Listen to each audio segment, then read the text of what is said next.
오늘은 예수 그리스도의 부활에 대해서 말씀을 증거하겠습니다. 하나님의 복음에 대해서 사순절을 맞아 지금 말씀을 증거하고 있습니다. 하나님의 복음을 알아가면 그 출발점은 죄입니다. 죄의 세 방면, 그리고 하나님 사랑의 세 방면, 그리고 하나님의 사랑과 긍휼과 또 은혜의 이 세 가지 차이점. 그 은혜라는 것은 하나님이 우리를 찾아오셔서 도와주시는 것이다 그랬습니다. 그래서 은혜의 세 방면을 말씀을 드렸고, 또 은혜로 하나님이 구원하시려고 하는데 사람이 자꾸 방해를 합니다. 그래서 그 방해하는 부족한 그 모습을 알게 하려고 율법을 주셨고요.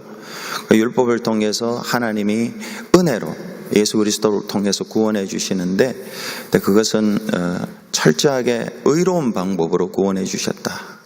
하나님이 우리를 은혜로 구원해 주시는데 로마서 5장에 보면은요, 은혜의 시대는 하나님의 의가 왕노릇한다 그랬습니다. 그러니까 하나님의 의로 은혜가 왕노릇하는 것.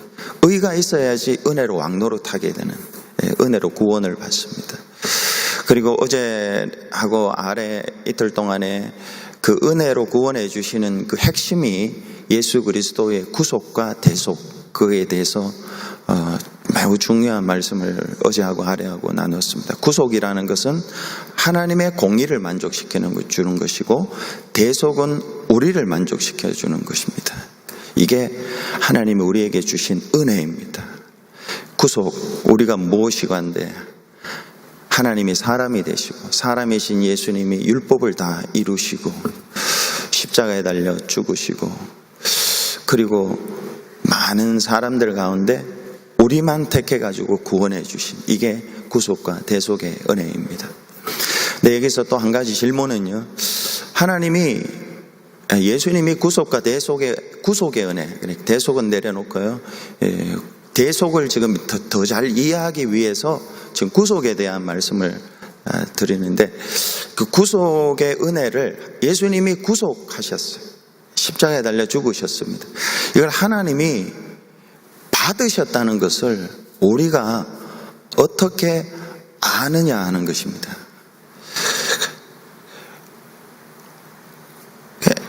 예수님이 십자가에 달려 돌아가시 피 흘려 죽으신 것을 하나님이 보시기에 좋았더라, 우리가 어떻게 알아요? 이거 알아야지 우리가 대속의 은혜가 우리에게 있잖아요. 하나님이 좋아하시고, 이만하면 됐어. 김윤배 목사가 지은 모든 죄를 예수 그리스도의 피로 완전히 와시해 준 것을 만족해, 하나님이 만족해, 이걸 우리가 어떻게 알아요? 보시기에 좋았더라, 이게 어떻게 아느냐는 것이죠. 우리는 만족한 것 같던데 하나님이 과연 만족하셨을까? 만족하셨어요. 그 증거가 뭐냐 하면은 부활입니다. 예수 그리스도의 부활. 하나님이 저와 여러분의 죄를 다 씻어주시고 용서해 주시고 천국 가게 해주시고, 가는 동안에 하나님이 우리 아버지가 되셔서 도와주시고 보호해 주신다는 것을 확실하게 증서로 주신 것이 부활이에요. 부활을 보고 하나님이 나를 용서해 주셨구나, 그거를 아는 거예요. 여러분, 부활하신 예수님이 제일 먼저 그의 모습을 드러내준 사람이 베드로입니까? 수제자? 사랑하는 제자 요한입니까? 누굽니까? 이 여자죠. 막달라 마리아였습니다. 막달라 마리아. 여러분, 마가복음 16장을 한번 펴보시기 바랍니다. 마가복음 16장. 마가복음 16장. 두 절을 볼 텐데요. 먼저 9절을 보겠습니다. 마가복음 16장 9절을 한번 같이 읽어볼까요? 시작. 예수께서 안식 후 첫날 이른 아침에 살아나신 후 전에 7 귀신을 쫓아내어 주신 막달라 마리아에게 먼저 보이시니 했습니다. 그러니까 예수님이 부활하셔서 가장 먼저 보이신 사람이 예수님의 12제자 중에서도 그 3인방 그것도 아니에요. 베드로, 요한, 야고보도 아니에요. 막달라 마리아에게 가장 먼저 보이셨어요. 그러면 예수님이 막달라 마리아에게 가장 먼저 보이신 이유가 뭘까요? 이유가 뭘까요? 그게 1절에 마가복음 16장 1절에 나와요. 1절을 같이 한번 보겠습니다. 시작. 안식일이 지남에 막달라 마리아와 야고보의 어머니 마리아와 또 살로메가 가서 예수께 바르기 위하여 향품을 사다 두었다가, 이거는 다르게 표현하면요, 막달라 마리아가 예수님을 가장 사랑했기 때문에 그래요. 예수님을 가장 사랑한 사람을 예수님이 가장 사랑하세요. 구속과 대속의 은혜는 구원받은 입장에서는 공평해요. 그러나 대속받은 이후로는 우리가 하나님을 얼마나 사랑하느냐에 따라서 하나님이 우리에게 복을 주세요. 구속과 대속은 우리가 할 게 없어요. 구속은 예수님이 하시는 일이고, 대속도 성령님이 우리에게 깨닫게 해주시는 건데, 대속받고 난 뒤에 우리의 신앙의 삶에 있어서 하나님이 우리에게 주시는 복들이 있는데요, 그 복들은 정말 우리가 필요한 것들인데, 그 복은 우리가 하나님을 사랑한 만큼 우리에게 주세요. 베드로보다 요한보다 더 사랑한 게 막달라 마리아였어요. 예수님이 죽으실 때 다 도망갔어요. 다 떠났어요. 목숨이 두려워서 다 떠났어요. 죽을까봐. 근데 여인들은 그 곁에 계속 있었어요. 그리고 예수님 장사 지내려고 오늘 본문에 보면요, 막달라 마리아가 그렇게 넉넉한 형편의 사람이 아니었던 것 같아요. 그런데 향품을 사두었어요. 자기 사제를 털어서 향품을 사두었어요. 그러니까 주님을 사랑하는 것의 첫 번째 표시는요, 물질입니다. 물질. 하나님 앞에, 하나님 정말 사랑하면 하나님께 물질을 드리고, 하나님은 정말 사랑하는 사람이 있으면요, 뭔가 사주고 싶어요. 사주고 싶어요. 밥이라도 한 끼 없는데, 사랑하면 없지만 없는데도 라면 한 그릇이라도 사서 같이 먹어요. 그게 사랑이잖아요. 그러면서 행복하고. 정말 그렇잖아요.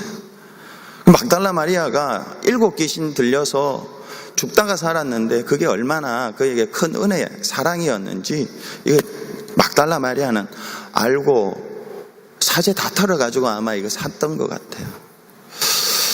여러분, 이런 이야기해서 죄송합니다만 작년에 제가 소장로님이 세금 보고하라고 작년에 제가 드렸던 헌금 통계를 내주시더라고요. 보니까 9,000불이 넘게 제가 헌금을 했더라고요. 9,000불 넘게.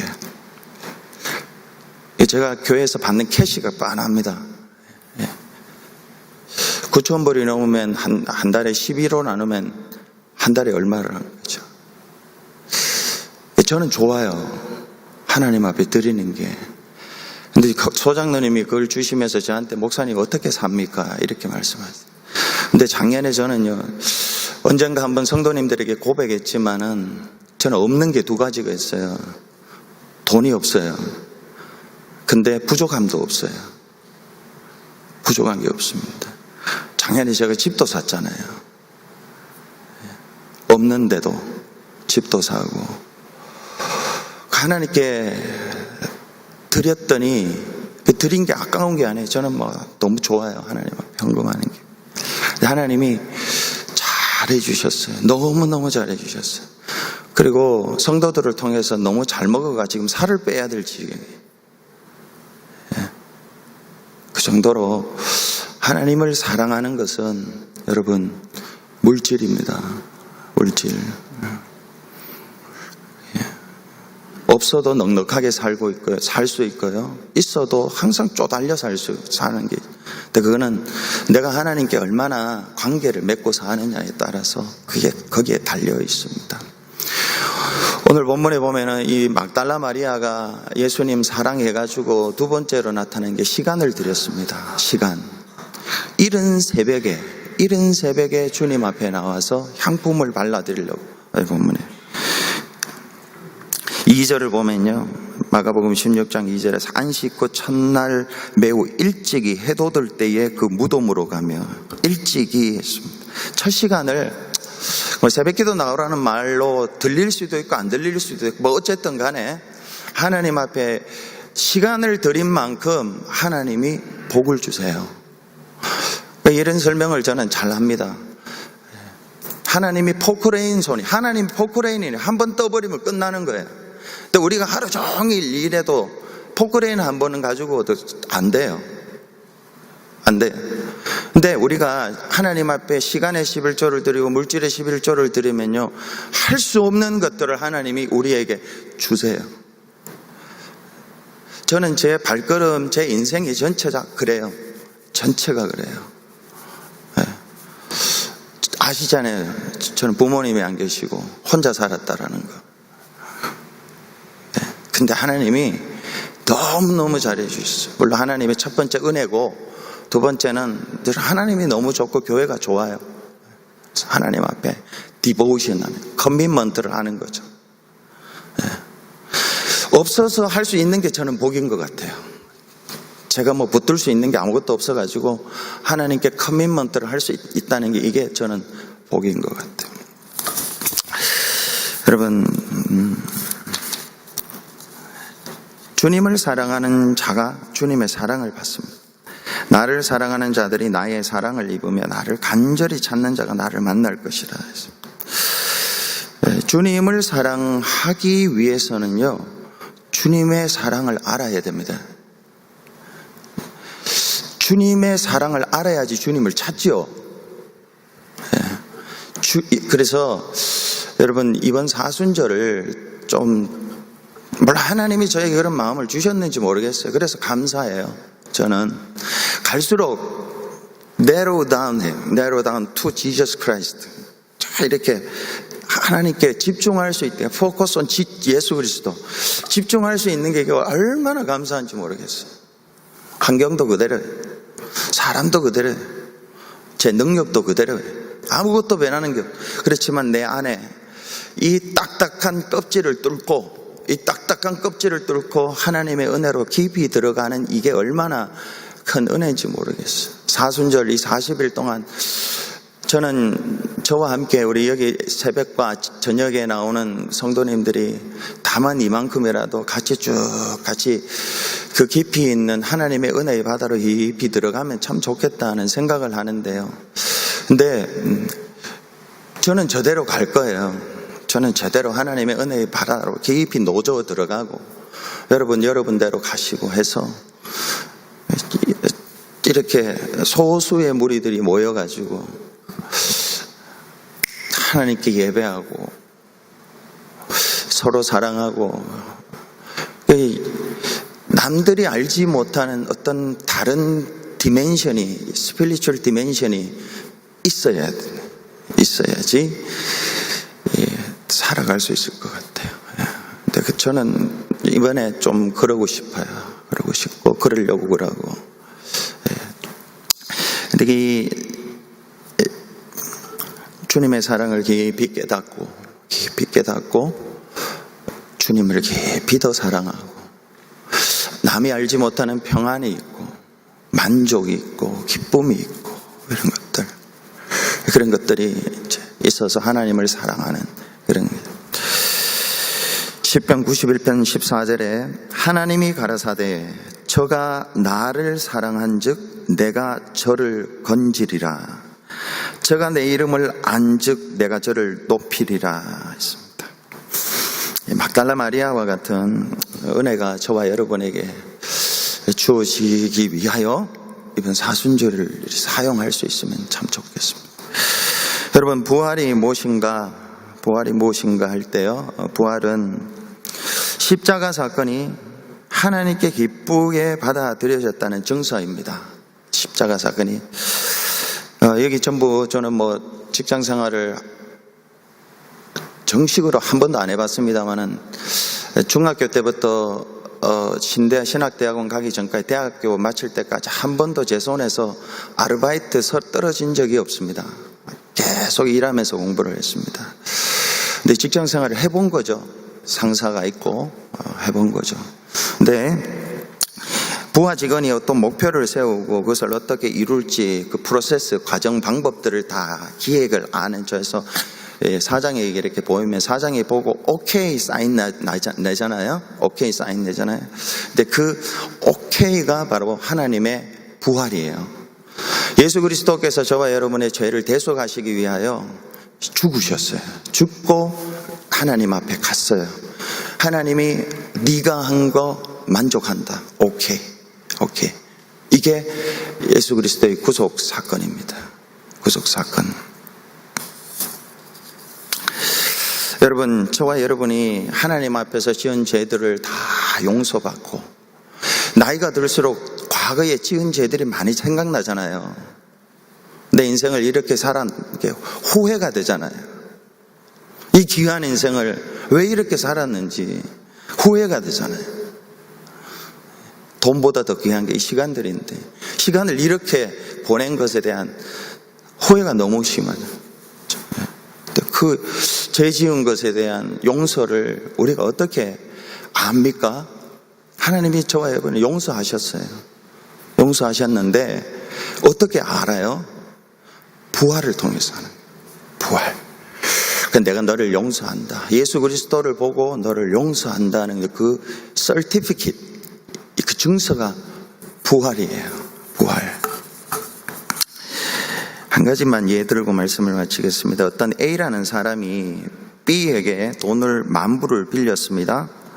A와 B는 사는 곳이 다릅니다. A는 시카고, B는 뉴욕에 살고 있습니다. A가 때가 돼서 돈을 B에게 갚아야 되는데 갚을 수가 없어요. 돈이 없어서. 그래서 C에게 절친한 친구에게 너가 좀 대신 가서 뉴욕에 있는 B에게 가서 돈 못 갚을 좀 용서해 달라고, 리밋을 좀 시켜달라고, 그리고 차용증 준 거 그냥 좀 달라고 그렇게 부탁을 했습니다. C가 뉴욕으로 날아가서 B를 만나서 A가 이러이러하다고 이야기를 했습니다. 그래서 B가 오케이 용서해 줄게, 사면해 줄게, 빚 탕감해 줄게 이렇게 해서 그날이 3월 30일. 원래 3월 30일이 굿 프라이데이예요. 성금요일 예수님이 십자가에 달려 죽으신다. 그런데 이 B가 뉴욕에 사는 B가 C가 뉴욕에 처음 왔으니까 맨하탄 구경도 좀 하고 뮤지컬도 한번 보고 한 이틀 지내다가 가라 이야기를 했어요. 그래서 좋다고 하면서 이틀을 보내고 4월 1일 부활주일에 돌아왔어요. 그리고 A에게 용서해 주더라 이야기를 전했어요. 그런데 이 A는 사실은 3월 30일에 해결이 된 거잖아요. 4월 1일까지 불안했어요. 마음이 용서해 줄까 안 할까 불안했죠. 근데 이 4월 1일 이 부활절이 돌아와서 이야기해 준 이게 부활절, 용서된 것이 확인되는 것이 이게 부활주일이에요. 이게 저와 여러분이 하나님이 용서하셨어요. 하나님이 용서하시고, 용서하셨다는 것은 누가복음 15장에 탕자 아버지가 아들을 받아준 것처럼 가락지 끼우고 옷 입혀주고 새 신발 신겨주고 새 인생 출발케 해주고 하나님이 그렇게 해주신다라는 증거입니다. 오늘 로마서 4장 25절 너무너무 중요한 구절입니다. 예수는 우리가 범죄한 것 때문에 내줌이 되고 또한 우리를 의롭다 하시기 위하여 살아나셨느니라 하십니다. 범죄한 것 때문에 예수님이 내줌이 되고 예수님이 살아나신 것은 의롭다함의 결과이지 원인은 아니에요. 하나님이 우리를 의롭다 하신 것, 그리고 이것을 드러내기 위하여 부활로 표시해 준 거예요. 예수님이 부활하셔서 우리가 의롭게 된 게 아니라 이미 하늘에서 하나님이 용서하셨어요. 내가 너를 다시 에덴으로 불러들이리라. 신천신지를 주리라. 그리고 이 땅에 사는 동안에 우리가 하나님을 의지하고 살면 하나님이 손 붙잡고 공급하시고 보호해 주시고 가리라. 이게 제사함인데요. 이게 부활이에요. 부활로 그걸 보증해 주는 거예요. 씨를 해주는 거죠. 예. 우리 가운데 혹시나 제 문제 때문에 불안해하고 장래 문제 때문에 염려하시는 분이 있습니까? 예. 그런 분들은 십자가도 봐야 되지만요, 부활을 보셔야 돼요. 부활을 보시면 구속이 완성이 됐고 대속이 완성이 됐고 하나님이 저와 여러분을 아들로 자녀로 삼으시고 삶을 이끌어 가신다는 것을 믿을 수가 있어요. 열심히 부활을 보시기 바랍니다. 이 부활, 이 사순절을 통해서 이 부활의 기쁨이 저와 여러분에게 정말로 있어지기를 바랍니다. 정말로 있어지기를 바랍니다. 말하는 거하고 실제하고는 이 중간에 영적인 이 갭이 얼마나 많은지 몰라. 밀도가 빡빡한, 밀도 100% 딱 붙어 있는 이런 저와 여러분 되면 좋겠습니다. 근데 그게 이제 삶으로 나타나는 거죠. 우리 같이 기도하겠습니다.